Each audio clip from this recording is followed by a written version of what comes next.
தமிழ்நாடு தமிழ் என்கின்ற சொற்களே இல்லாமல் இந்த நிதிநிலை அறிக்கை சமர்ப்பிக்கப்பட்டிருக்கின்றது. ஆகவே என்னுடைய தாய் தமிழில் அருந்தமிழே உன்னால் இருந்தேன், வானோர்தம் விருந்தமிழ்தம் தந்தாலும் வேண்டேன் என 3000 ஆண்டு பாரம்பரிய மிக்க தமிழ் மொழியிலே என்னுடைய உரையை துவங்கி மேலும் தொடர்கின்றேன். இந்தியாவிலே இருக்கின்ற மாநிலங்களில் ஒன்றான தமிழ்நாட்டின் தமிழர்களாகிய நாங்கள் அப்படி என்றால் இந்தியர்கள் இல்லையா? ஏன் புறக்கணிக்கப்பட்டிருக்கின்றோம்? இந்த நிதிநிலை அறிக்கையை 7வது முறையாக பட்ஜெட் தாக்கல் செய்திருக்கின்றார் என்று பெருமையோடு அனைவரும் கூறுகின்றார்கள். அது மகிழ்ச்சிதான்.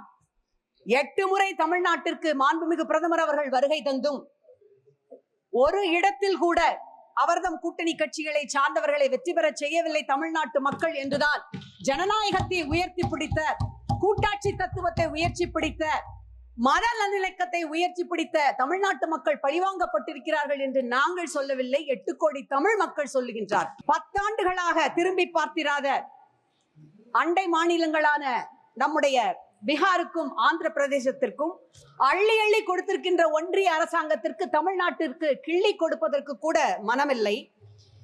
ஏப்ரல் மாத ஜிஎஸ்டி வசூல் மூலம் பீகார் மாநிலம் ஒன்றிய அரசிற்கு கொடுத்தது 1992 கோடி. ஆனால் தமிழ்நாடு கொடுத்தது 12210 கோடி. பீகாருக்கு ஒன்றிய அரசாங்கம் இந்த நிதிநிலை அறிக்கையிலே வாரி வழங்கி இருப்பது 37,500 கோடி. தமிழ்நாட்டிற்கு சுழியம், அதாவது 0. இதுதான் மாண்புமிகு பிரதமர் அடிக்கடி சொல்லுகின்ற வசுதேவ குடும்பகம், உலகமெல்லாம் எங்களுடைய குடும்பம் என்பதன் அர்த்தமா?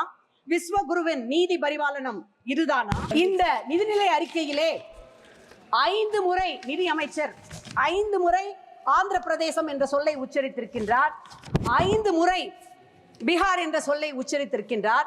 ஆனால் ஒரு முறை கூட தமிழ்நாடு, ஏன் தமிழ்நாடு மட்டுமல்ல, தமிழ்நாடு நம்முடைய தெலுங்கானா, கர்நாடகா ஆகிய மாநிலங்களின் பெயரை உச்சரிக்கவில்லை, கேரளாவினுடைய பெயரை உச்சரிக்கவில்லை.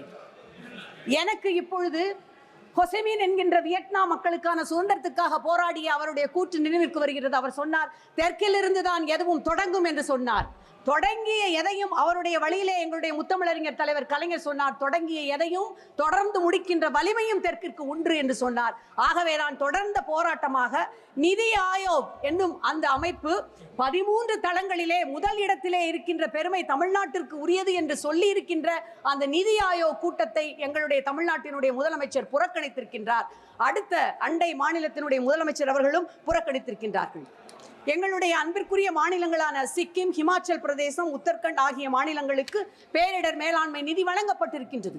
அதிலே எங்களுக்கு மனமாச்சரியம் இல்லை, மனக்குறைபாடு கிடையாது. ஏனென்றால் அனைத்து மாநிலங்களையும் சகோதர உணர்வோடு பார்க்கின்றவர் தான் எங்களுடைய முதலமைச்சர். ஹிமாச்சல பிரதேசத்திற்கு 10 கோடி ரூபாய் நிவாரண நிதியை அனுப்பி வைத்திருக்கின்றார். கேரள மாநிலத்திற்கு வெள்ள பேரிடர் நிதியை அனுப்பி வைத்திருக்கின்றார். சொல்ல போனார், மணிப்பூரிலே பாதிக்கப்பட்ட நம்முடைய பெண்களுக்கு அவர்கள் தங்கி இருக்கின்ற அந்த முகாமிற்கு நிவாரண நிதியை அனுப்பி வைத்திருக்கின்றார். ஒடிசாவிலே ரயில் விபத்து ஏற்பட்ட பொழுது உடனடியாக முகாம் அமைத்து 24 மணி நேரம் மையம் அமைத்து பேரிடர் அந்த பயணிகளை எடுத்து கொண்டு வருவதற்கான உதவிகளை செய்திருக்கின்றார். இவ்வளவும் நாங்கள் செய்திருக்கின்றோம், யாரையும் குறை சொல்லவில்லை.